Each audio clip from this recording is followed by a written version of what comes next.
Olá, olá, pessoal, bom dia.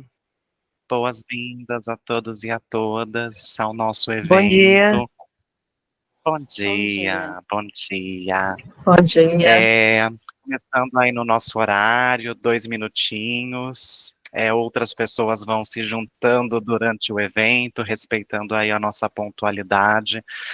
Daremos início ao nosso webinar de hoje, para trazer alguns comentários com relação à atualização da NR1. Eu gosto sempre, né? Nós aqui da equipe Travessia gostamos de fazer pequenos combinados para que a gente tenha um evento bacana, proveitoso para todos.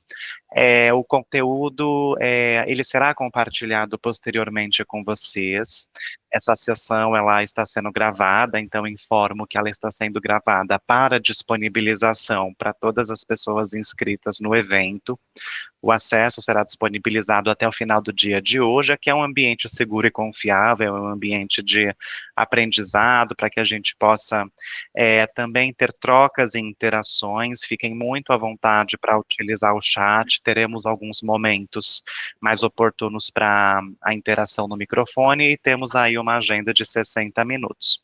Hoje nós vamos cobrir 5 tópicos principais com relação à NR1, que é entender as principais mudanças que começarão a viger aí a partir do dia 26 de maio desse ano, o conceito dos riscos psicossociais, que é o principal, né, a principal alteração trazida nessa norma, o mapeamento dos riscos, observando aí a questão do inventário e do PGR, como criar um plano de ação de riscos psicossociais, comunicação, indicadores e monitoramento.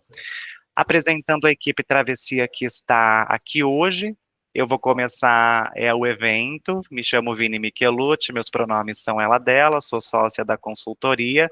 Vocês também, opa, mudou a tela. Vocês também em breve vão ouvir e ter trocas com a Mariana De Peron, que é a sócia fundadora da consultoria. Acho que tá isso. Eu estou contando aqui com um apoio da Mari para compartilhar a tela e a apresentação. Pode mudar, por favor. Muito bom. E na sequência vocês vão conhecer aí a Mari, ela vai se apresentar também e trazer aí de uma forma bem estruturada algumas orientações com relação a essa norma. Trazendo um breve panorama da NR número 1, ela não é uma norma nova, né? Então aí para os profissionais de RH, saúde e segurança do trabalho, medicina do trabalho, engenharia, né, já conhecem ou já estão muito familiarizados com essa norma, né, com a NR1, que ela existe aí desde o ano de 78, né, compondo o sistema de saúde e segurança do trabalho no Brasil. Não é apenas essa norma, existem outras normas regulamentadoras e legislações também, mas essa é a principal, né? Ela traz aí, né, diretrizes muito claras sobre responsabilidades, papéis, né, das empresas, dos empregadores, dos profissionais na prevenção de acidentes de trabalho, e aí de uma forma mais enfática, a gente tem percebido aí, né, já nos últimos anos, a questão de doenças ocupacionais, e não apenas a questão, né, de acidentes, doenças ocupacionais causadas por acidentes de trabalho, mas observando aí questões muito relevantes sobre o ambiente de trabalho, sobre a organização do trabalho, sobre a divisão de tarefas no trabalho, a cultura no ambiente de trabalho, e hoje, né, quando a gente observa a questão dos riscos psicossociais que virão aí na sequência, a gente vai entender um pouquinho mais sobre como essa norma se posicionará, né, aí a partir de maio desse ano. Essa norma, ela possui diversas funções, né, trazer aí a obrigatoriedade da sua implementação para empregadores, a sua observação pelos empregados, quando a gente pensa, né, nas questões de segurança do trabalho, direitos, né, dos trabalhadores, capacitação e treinamentos obrigatórios e a manutenção pelas empresas de documentos que são essenciais, documentos e processos internos, e aí já uma inovação que essa norma traz, né, é o processo contínuo. Isso é, não é um documento que a gente cria uma vez, ou um processo que a gente cria, né, nós criamos como empresas uma única vez, e não revisamos ele, ou não mantemos um processo periódico de avaliação. Né? Então, quando a gente fala do inventário de riscos, do plano de ação, nós estamos aí pensando em documentos que devem ser continuamente revisitados e atualizados. E também, né, aí a participação ativa, inclusive com a escuta ativa dos trabalhadores com relação às questões de saúde e segurança do trabalho, né, dentro da organização, e a participação e as responsabilidades da CIPA, né, no monitoramento de riscos. Uma das inovações, né, mais aí observadas e que têm sido mais debatidas nessa norma, né, na atualização da norma, que foi atualizada em 2024, começa a viger aí em maio de 2025, é, é a inclusão expressa dos riscos psicossociais como parte dos riscos ocupacionais. Não significa que antes eles não eram observados, mas existia uma certa zona cinzenta sobre o que eram esses riscos, como eles deveriam ser mapeados, se eles deveriam constar ou não do inventário. E essa atualização da norma, ela traz de uma forma muito clara e expressa que os riscos psicossociais fazem parte, né, dos riscos do ambiente de trabalho, dos riscos ocupacionais. Então, várias cláusulas, itens dessa norma trouxeram, né, redações como os riscos relacionados aos fatores ergonômicos, incluindo os riscos psicossociais, fazem parte, né, devem ser abrangidos pelo GRO, que é o gerenciamento de riscos ocupacionais. Os fatores ergonômicos estão previstos numa outra norma, que é a NR17, né? A organização deve considerar as condições de trabalho, incluindo os riscos psicossociais, as exigências da atividade de trabalho, a eficácia das medidas de prevenção. Porém, olha que interessante, apesar de ter trazido essa palavrinha riscos psicossociais, a norma não traz uma definição do que é um risco psicossocial.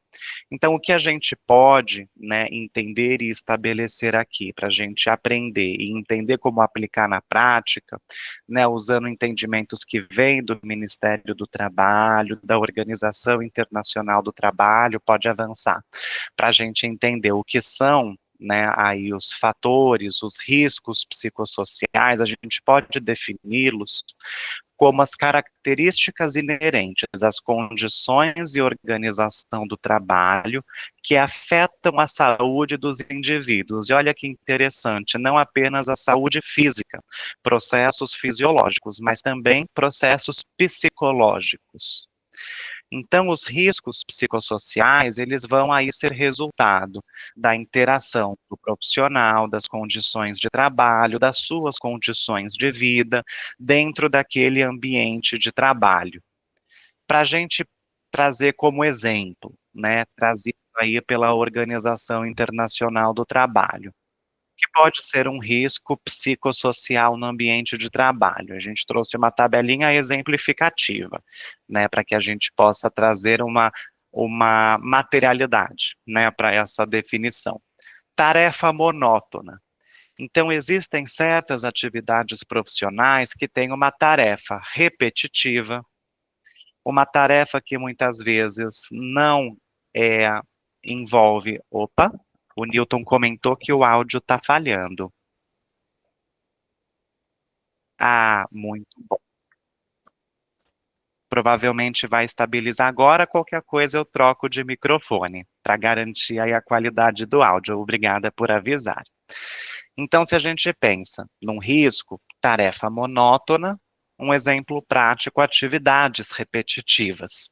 O excesso de trabalho é um risco, isolamento, né, no ambiente de trabalho também é um risco, a cultura tóxica, funções confusas, então o colaborador, o profissional, não ter uma descrição clara de sua atividade e gerar uma confusão, né, do seu papel e responsabilidade naquele ambiente.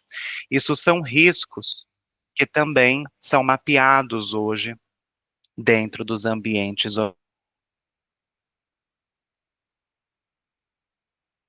orgânicos. Então, o que muda, né, o que... Oi, pessoal, tá cortando muito o áudio, eu vou tentar aqui pegar, deve ser algum problema. Vocês estão me ouvindo bem? Aqui quem fala é a Mariana.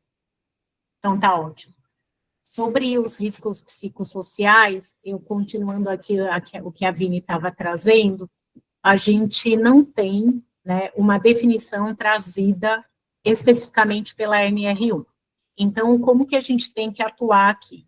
A gente tem que atuar aqui de uma forma a buscar outras orientações que permitam às organizações entenderem o que são os riscos psicossociais, porque isso pode cair para uma certa subjetividade.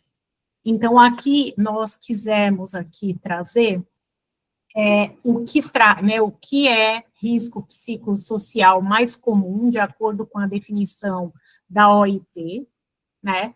Sabendo que essa definição da OIT, ela não é taxativa, ela é exemplificativa, porque, como vocês sabem, né, as doenças, e aí a gente pensar nas doenças que estão atreladas aos riscos psicossociais, elas estão sendo, assim, identificadas pelos médicos, como é o caso do burnout que aconteceu, né, começaram a falar há mais ou menos 4, 5 anos atrás, mas a gente tem o burnout sendo trazido como uma doença do trabalho só em 2022. Então, o que a gente tem que pensar aqui? Que cada empresa, né, não tem um modelo único para usar, tanto na parte de inventário, quanto no PGR.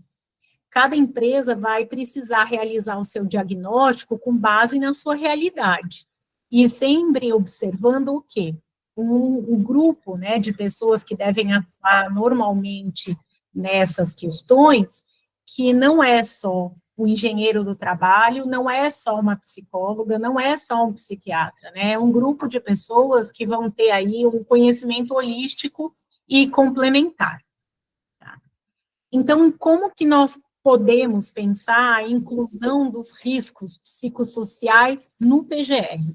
Se você tem um plano de gerenciamento de riscos, um programa de gerenciamento de riscos, você precisa, a partir de 26 de maio, incluir os riscos psicossociais.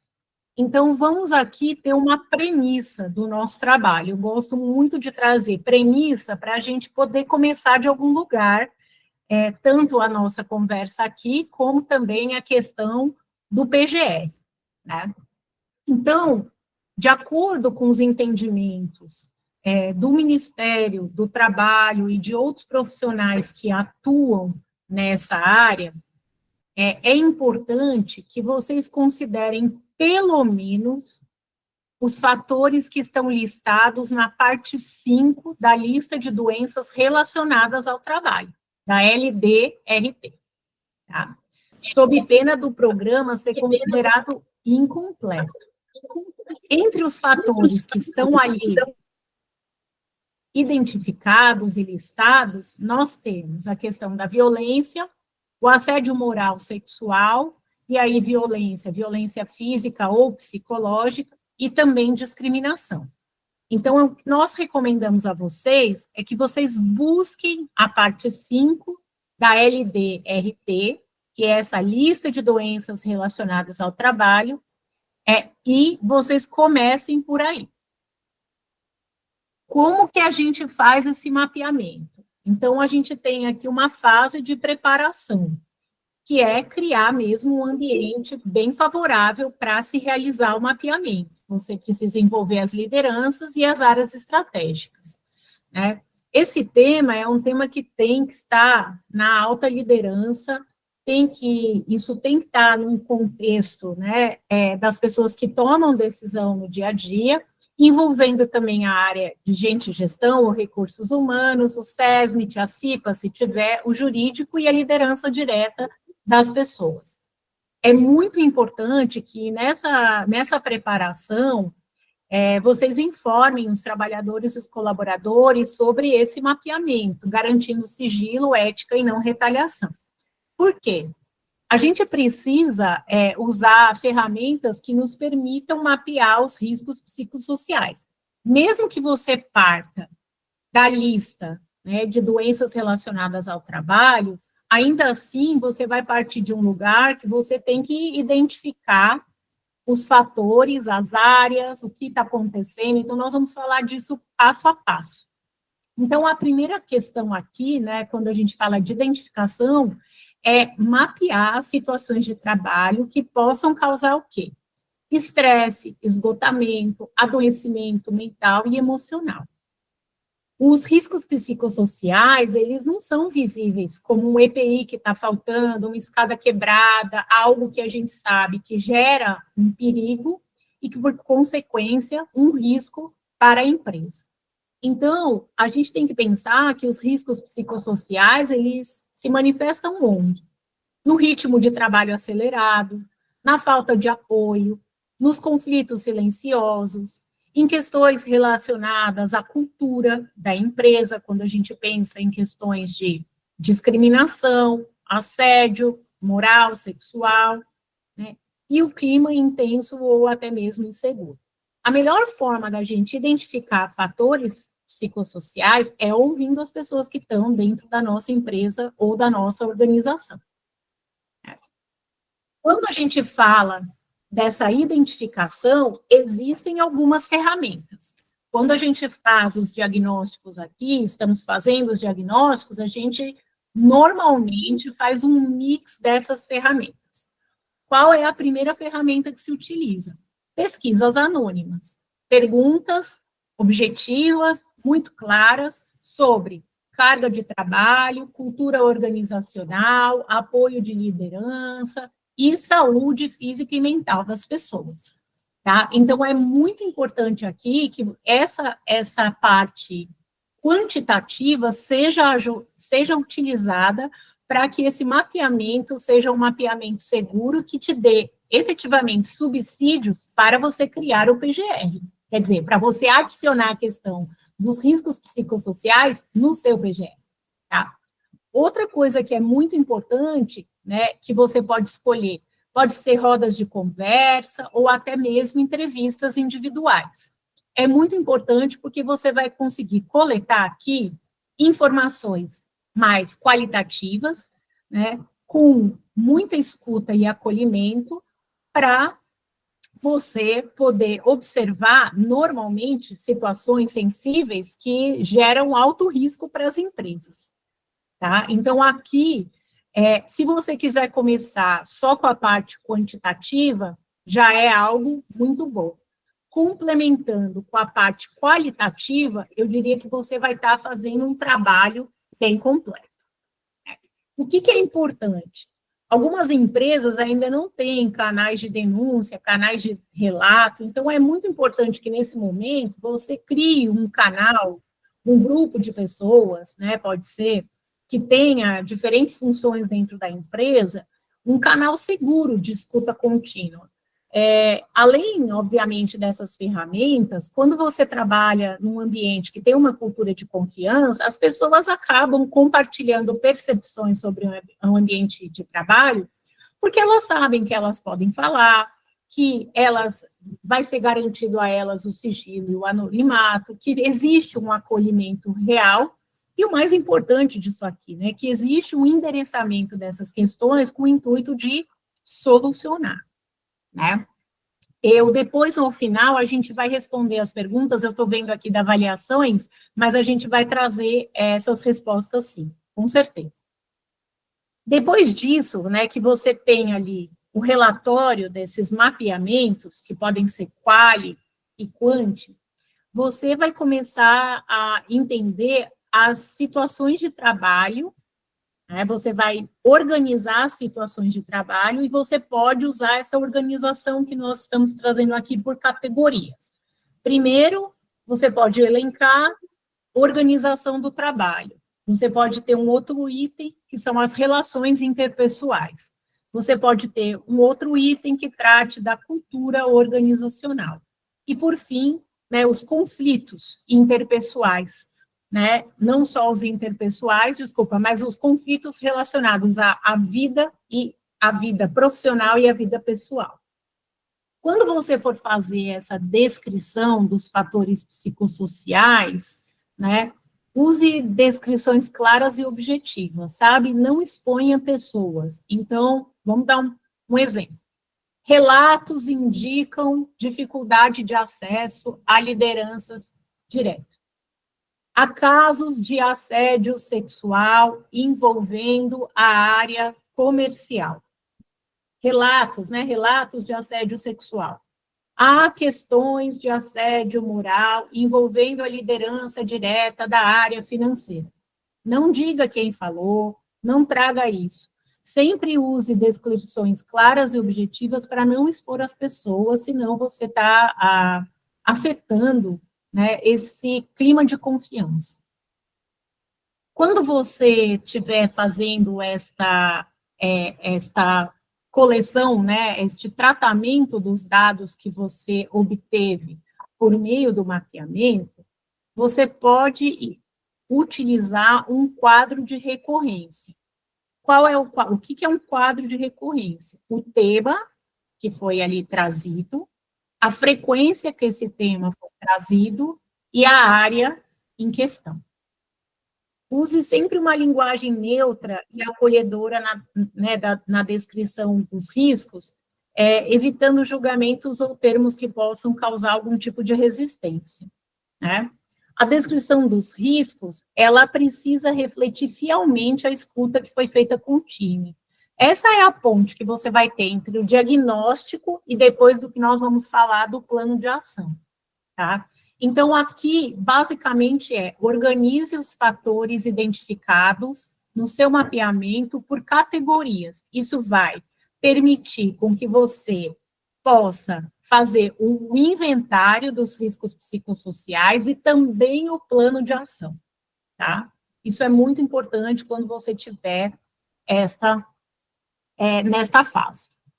Quando a gente está falando da descrição, né, como que isso a gente pode materializar, exemplificar aqui? Então, vamos lá, a gente trouxe aqui algumas organizações para exemplificar o que estamos falando. Então, vamos dar um exemplo. Você tem lá o financeiro, né? Qual que é o fator de risco psicossocial? Exemplo, assédio moral, né? Descrição da situação. Gritarias, humilhações públicas e ameaças constantes. Possíveis impactos à saúde. Depressão, pânico, pedidos de demissão. E grupos mais afetados. Por exemplo, pessoas LGBTQIAPN+. Essas descrições vão te apoiar para você fazer o inventário e também o plano de ação. Então, a nossa sugestão, né, recomendamos sempre fortemente que você faça de acordo com o mapeamento que foi realizado, observando aqui o setor ou a função, qual é o fator de risco psicossocial, uma descrição breve, clara e objetiva da situação, quais são os possíveis impactos à saúde e os grupos mais afetados. Você pode ter, por exemplo, de grupos mais afetados, jovens num primeiro emprego. Então, aqui a gente tem esse exemplo, que é setor-função, atendimento ao cliente. Qual é o fator de risco psicossocial? É a pressão por metas abusivas. Né? Descrição da situação, cobrança intensa e metas inatingíveis que geram estresse constante. Possíveis impactos à saúde, ansiedade, burnout e afastamento. Aqui você não vai trazer os possíveis impactos de acordo com o que os profissionais da saúde, por exemplo, entendem. você vai fazer essa escuta por meio do mapeamento, você vai trazer para cá aquilo que os profissionais, os colaboradores, os trabalhadores estão relatando para você. Depois você vai utilizar isso aqui, né, junto com médico do trabalho, psicólogo, psiquiatra, para você complementar. Mas você consegue fazer isso sem ainda um profissional de saúde. Se tiver junto, melhor, tá? Se não der, isso daqui é para você poder começar o trabalho e poder complementar o seu PGR, tá? Quando a gente está aqui no item D, a gente precisa, então, uma vez que você fez essa classificação, essa organização, né, dos riscos psicossociais, é hora de você avaliar o quanto eles são graves e quanto eles são prováveis de acontecer, ou de continuar acontecendo, caso eles já estejam ocorrendo. O que você precisa nessa etapa? Você precisa envolver quem vivencia o risco, então considere a percepção da pessoa que está exposta à situação, adote uma escala simples, mas consistente, você não precisa de um sistema complexo, nós vamos trazer um exemplo aqui. O importante é que você mantenha o mesmo critério. O critério que você vai ter para a severidade do risco é o critério que você vai usar depois para classificar todos os demais riscos que você venha a ter. Então, esse trabalho é inicial, porque esse trabalho inicial ele é importante, porque ele vai te dar base, tá? Priorize os riscos que têm maior impacto e mais chance de acontecer. Eles devem ser os primeiros a receber atenção no plano de ação, tá bem? E registre os critérios usados para que você tenha transparência naquilo que está sendo feito e também para que possa te apoiar em futuras revisões. Vamos lá, adotando uma classificação simples aqui. Você pode usar uma escala de 1 a 3, tanto para severidade quanto para probabilidade. Então, se você enxergar aqui, olha, nível de severidade é baixo, médio, alto. Nível de probabilidade de acontecer, raro, possível ou frequente. Vamos fazer o cálculo do risco. Como que você faz o cálculo? Simples. Você multiplica severidade por probabilidade e você vai ter o nível do risco. Então, trouxemos aqui um exemplo. Metas abusivas que causam burnout. A severidade disso é alta, né? Probabilidade disso acontecer. É isso que você vai ver no mapeamento. As pessoas reclamaram muito sobre esse tema. É uma mesma área? Tem mais de uma pessoa falando sobre isso? Então, vocês estão tendo aí reclamações frequentes, né? O nível de risco aqui é um nível 9. Você multiplica a classificação alto. Quando você tiver o plano de ação, esse é um dos primeiros riscos que você vai ter que tratar. Depois a gente vai trazer sobre isso. Mas aqui é uma forma simples de você avaliar e classificar riscos psicossociais. Passada essa fase, é o momento de você registrar formalmente os riscos identificados e avaliados até então no inventário de riscos.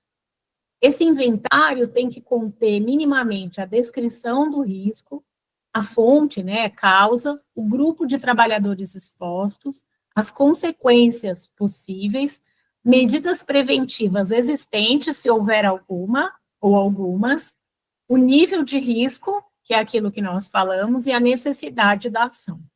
Então, aqui você tem que ter um inventário deste risco, você vai inventariar o risco com base, pelo menos, nesses 7 itens que estão aqui. Esse risco, nós vamos trazer um modelo do inventário e também do plano de ação, porque é conjunto, você vai tratar disso de uma forma conjunta, você vai pegar esses riscos e você vai transformar isso no plano de ação, que é a etapa que a organização demonstra na prática seu compromisso com o cuidado da saúde mental. Então, vamos lá. Durante todo esse trabalho que a gente tem feito e estudado e observado esse tema, as pessoas muitas vezes trazem dúvidas de que elas já possuem programas de saúde mental. Isso que você possui lá na empresa, normalmente o plano de saúde, atendimento psicológico, Isso é prevenção, que você vai colocar no seu plano de ação como medidas que já existam, né, medidas existentes. Mas isso não quer dizer que uma pessoa que esteja sendo submetida semanalmente, por exemplo, a situações de assédio moral, que ela não vai desenvolver ou já não desenvolveu um problema, né, de saúde mental. Então, aqui é muito importante que o inventário de riscos psicossociais, ele seja feito juntamente com o plano de ação, tá? E esse plano de ação, se você enfrentar uma auditoria, né, do Ministério do Trabalho, eu já volto, Lorena, nós estamos gravando e você vai receber todo esse conteúdo e o link da gravação, fique tranquila, tá? Tudo isso que nós estamos falando aqui, tanto a parte do inventário de riscos, quanto, né, o plano de ação, quando você estiver diante de uma auditoria, é muito importante que o plano de ação esteja muito alinhado com o inventário de riscos, porque é ele que vai ser apresentado, é ele que vai ser o seu instrumento, né, para debater com o auditor que você já mapeou, que você identificou e que existem medidas para cada um dos riscos identificados. Então, aqui é muito importante, né? Então, vamos lá. O plano de ação, ele é uma ferramenta de gestão integrada. Ele vai falar de prevenção, ele vai falar de redução e ele vai falar de eliminação de riscos. Então, primeira coisa, né? Um plano de ação, ele precisa ter nome e data, ele precisa ser um plano de ação e envolver responsáveis e prazos. Metas sempre realistas e mensuráveis, por exemplo, reduzir 30% dos relatos de sobrecarga de trabalho até o próximo ciclo de pesquisa interna. Ou implementar um canal de denúncia relacionado, né, a temas de assédio moral, sexual, discriminação, importunação sexual, criar um sistema de recebimento, apuração das denúncias e aplicar as medidas necessárias, que é o que a gente chama de plano de consequências. Incluir ações de cuidado contínuo com a saúde mental. Gente, não basta uma palestra pontual, né? A gente tem cliente aqui que você pergunta, olha, quais são as medidas que você tem, as medidas aqui que você tem de medidas de ação contínua em relação à saúde física e mental. As pessoas falam, no mês do Setembro Amarelo a gente faz uma palestra.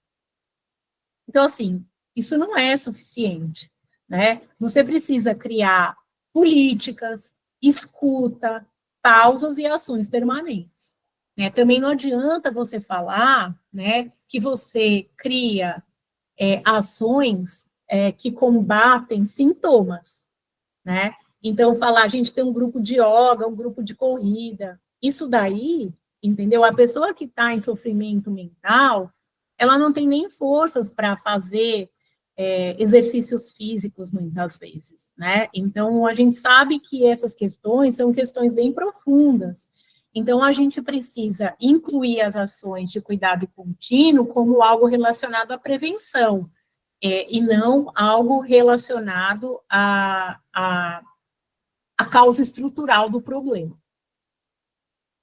Comunique os avanços. É muito importante comunicar o que foi feito com o time. Né? Além de fortalecer, obviamente, a cultura da confiança, mostra que as escutas que foram realizadas, elas tiveram resultado e tem ações, né, sendo pensadas em relação a elas. Vamos falar aqui, então, da integração do plano de ação com o inventário, quer dizer, do inventário com o plano de ação. Vamos lá. Você tem que manter os documentos sincronizados. Cada risco que você identificar no inventário tem que ter uma ação correspondente no plano, tá?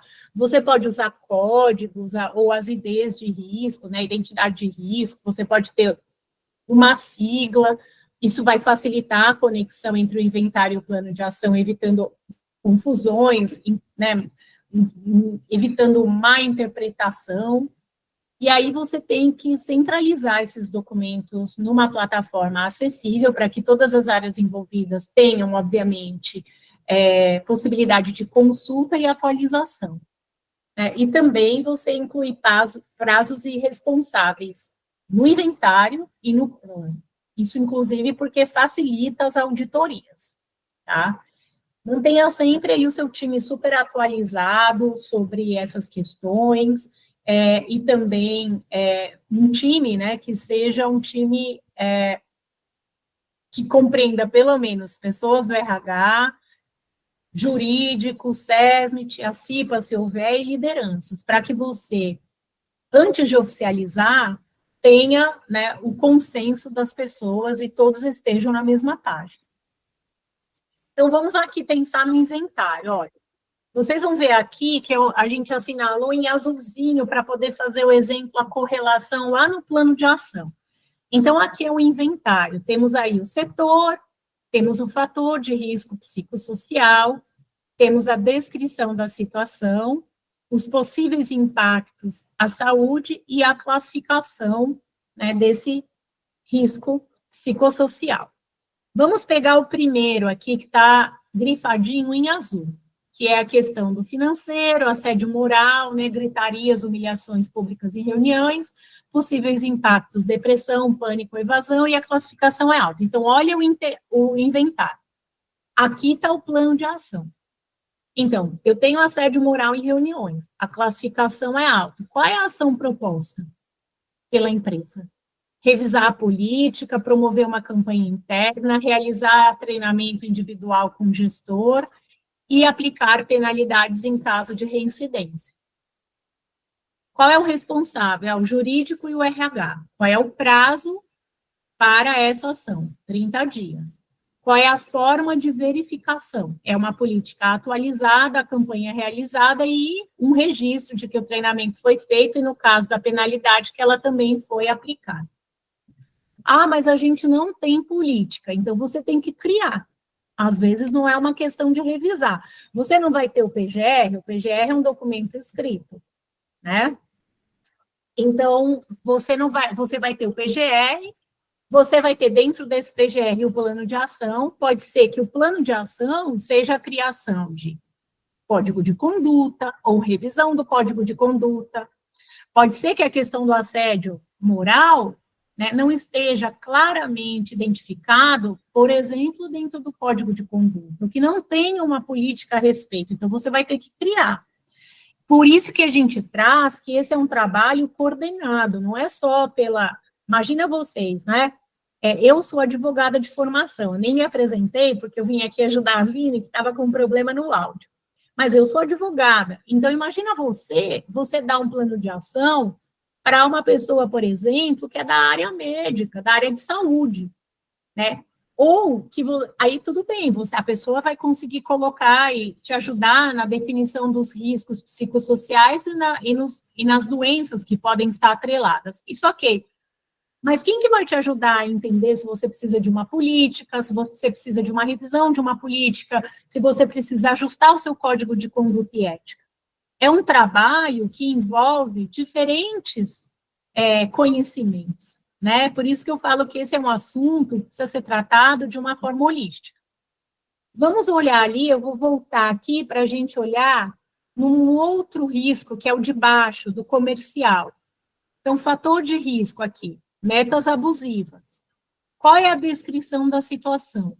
Cobrança intensa por resultados inalcançáveis. Quais são os possíveis impactos à saúde? Ansiedade e burnout. Classificação do risco, médio.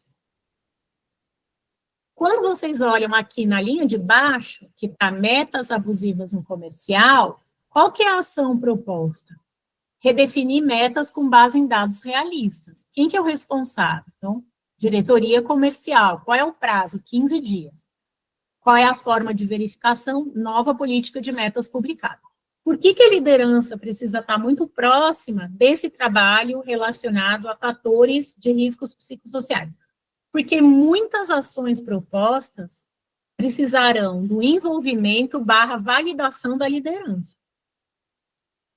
como a Vini trouxe lá no começo, como a questão do que é fator, né, de risco psicossocial não foi colocado, quer dizer, o conceito não foi trazido de uma forma objetiva na NR1, o que a gente precisa fazer? A gente precisa interpretar este conceito de acordo com conceitos e definições existentes em organismos e, né, órgãos reconhecidos, como, por exemplo, a OIT, como, por exemplo, a Organização Mundial da Saúde, como, por exemplo, né, entendimentos do Ministério do Trabalho, para que, a partir daí, nós possamos começar todo esse trabalho que é faseado, mas que, ao final, vai gerar um inventário e um plano de ação para a empresa, e que este plano de ação terá ações propostas que normalmente dependem da validação e do engajamento da liderança, tá? Então, é muito importante aqui que este apoio, este envolvimento da liderança seja desde o início desse trabalho. Sabendo que a gente tem um prazo para cumprir, que é agora em maio, e sabendo que após essa data, é possível que o Ministério do Trabalho comece a fazer auditorias, né? E que as empresas que não tiverem isso podem ser autuadas.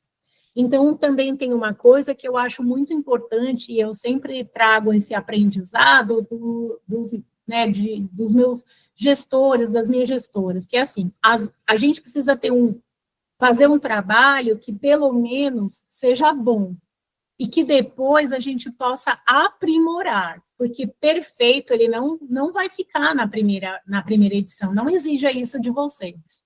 Tá? O importante é ter algo que seja realista, objetivo, factível e que esteja integrado no seu PGE. Vamos falar aqui de comunicação, acompanhamento e melhorias. O mapeamento dos riscos psicossociais, ele só é efetivo se ele for comunicado com responsabilidade. Então, se você vai fazer um diagnóstico que compreende só uma avaliação quantitativa, é importante que você converse com as pessoas, né, que vão participar, com seus colaboradores, tanto para pedir que eles se engajem, quanto depois para falar, né, quais foram os resultados desse diagnóstico.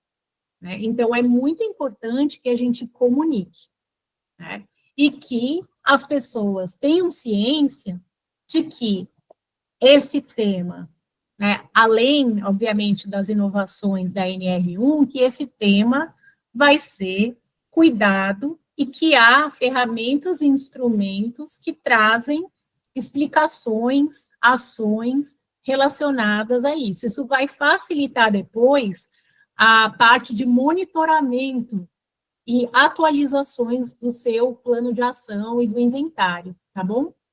Então, o que você tem que comunicar?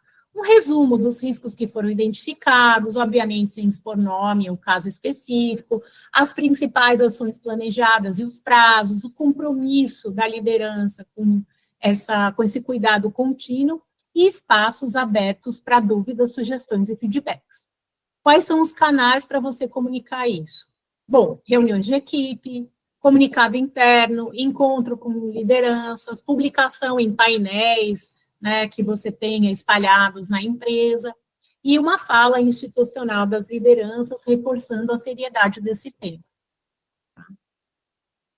Aqui a gente vai falar um pouquinho de indicadores de eficácia e prevenção de riscos psicossociais.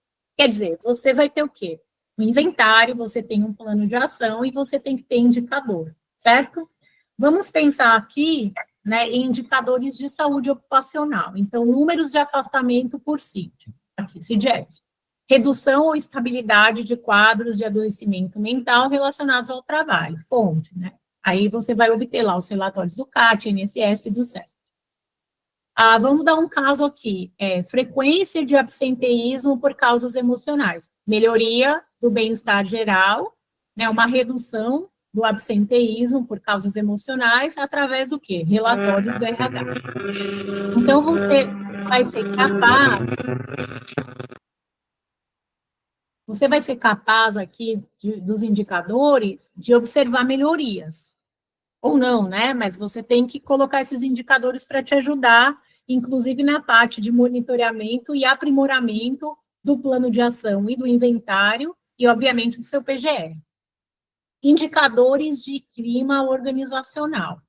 Então, vamos colocar aqui, índice de segurança psicológica. O que ele mede? A percepção de que é seguro você expressar suas opiniões e emoções no ambiente de trabalho, além de você poder ser quem você é efetivamente.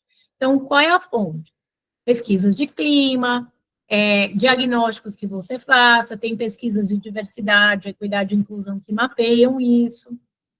Quando você tem aqui outro indicador, relatos de microagressões ou constrangimentos. O que mede? A redução, né, da exposição a violências. Fonte, ouvidoria, RH, grupos de afinidade, comitês de diversidade e inclusão, a depender aí de cada empresa. Indicadores de efetividade de medidas implementadas. Então, participação em rodas de escuta ou ações de saúde mental, utilização dos canais de escuta e de denúncia, né? Tempo médio de resposta a denúncias e queixas, que mede o que? A eficiência desses canais, quem que vai te dar esses relatórios é o jurídico e o compliance, acompanhamento de casos pós-trauma, e aí vai falar da eficácia da intervenção pós o incidente. Quem vai falar isso? O SESMIT, o RH e, eventualmente, o grupo de psicologia interna que você tem. O assistente social, vai depender aí de cada organização. Indicadores organizacionais estratégicos. Um exemplo aqui é o turnover voluntário. Então, você vai ter uma redução de evasão por clima ruim ou esgotamento. A fonte é o RH. Um outro exemplo, taxa de retenção de talentos em áreas críticas, que é o que vai medir o impacto do ambiente saudável na permanência do colaborador. O RH também vai te trazer isso.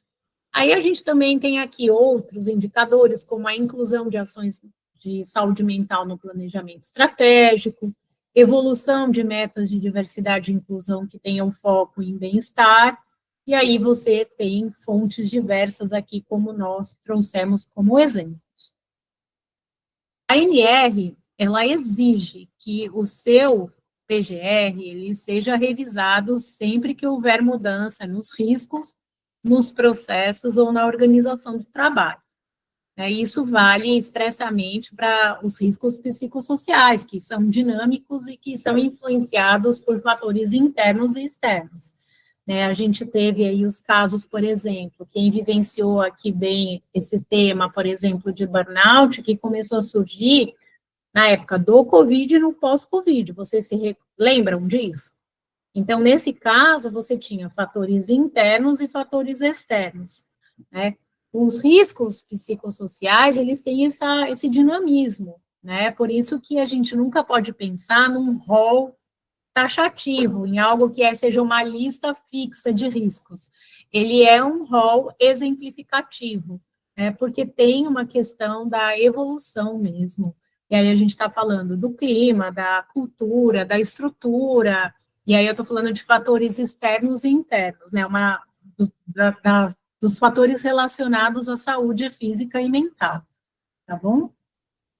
Então, quando a gente está trazendo aqui para vocês essa questão do monitoramento, a gente também traz aqui que, tendo em vista o prazo de maio, né, do dia 25 de maio, salvo engano aqui, mas eu estou pensando 25 de maio, você tem que estar minimamente com um diagnóstico feito para que você possa iniciar o seu inventário de riscos e também o plano de ação.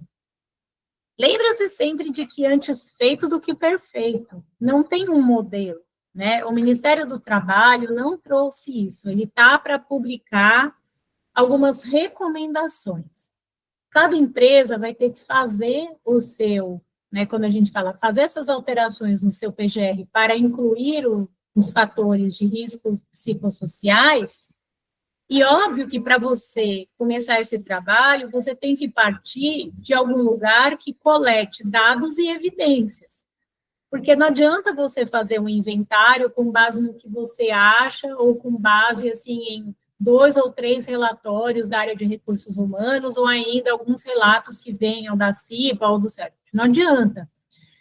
O que se espera é que você tenha um documento que seja o mais completo possível e que, a partir dele, né, você vai trabalhar em aprimoramentos, porque ele é um documento vivo, dinâmico, né, ele não se extingue ali. Até os próprios planos de ação, eles vão poder ter mudanças de ações propostas, mudanças de prazo, então isso é muito importante, tá bem? É muito importante que vocês possam refletir sobre esses temas. A nossa intenção aqui foi falar das atualizações da NR1, trazer um pouco da interpretação que se está se dando ao que é fatores de riscos psicossociais no Brasil, e também, né, para essa finalidade, também da gente falar um pouco do passo a passo para a criação para a realização de um mapeamento para que vocês, as empresas, possam fazer também o inventário e o plano de ação, tá bem? Eu queria agora deixar aqui esse espaço para vocês trazerem dúvidas, pode abrir o microfone ou perguntar no chat, eu vou dar uma olhada no chat também para responder as dúvidas que estão lá.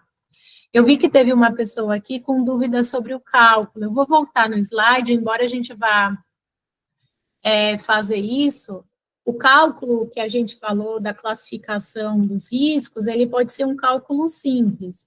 E a gente trouxe aqui, né, as questões de severidade e probabilidade, aí você pode usar uma escala de 1 a 3, e para você calcular o nível de risco, você pode começar, por exemplo, multiplicando severidade por probabilidade, tá bom? Vocês vão receber todo esse material. Eu vou deixar aqui na nossa parte de dúvidas e também, se vocês quiserem conhecer o site da Travessia, mas agora vocês podem falar, trazer dúvidas. Empresas aqui de pequeno porte, depende da escrituração contábil e fiscal. Microempresas, empresas, né, que estejam classificadas assim, de acordo com as questões tributárias, elas não precisam observar esses pontos. Mas aí, preventivamente, você pode ter, obviamente, né, uma identificação de riscos psicossociais e um plano de ação relacionado a isso. Eu acho que isso daí vai mudar com o tempo. Mas você tem ali as empresas, as microempresas e empresas de pequeno porte, de acordo com a escrituração contábil, elas não precisam observar esta parte, o setor público sim, tá bom? Esta norma, ela se aplica para empresas privadas ou públicas, exceto empresas de pequeno porte e microempresas, de acordo com a escrituração contábil. É isso que consta da NR1 atualizada, que vai entrar em vigor agora, em maio de 2025, tá bem?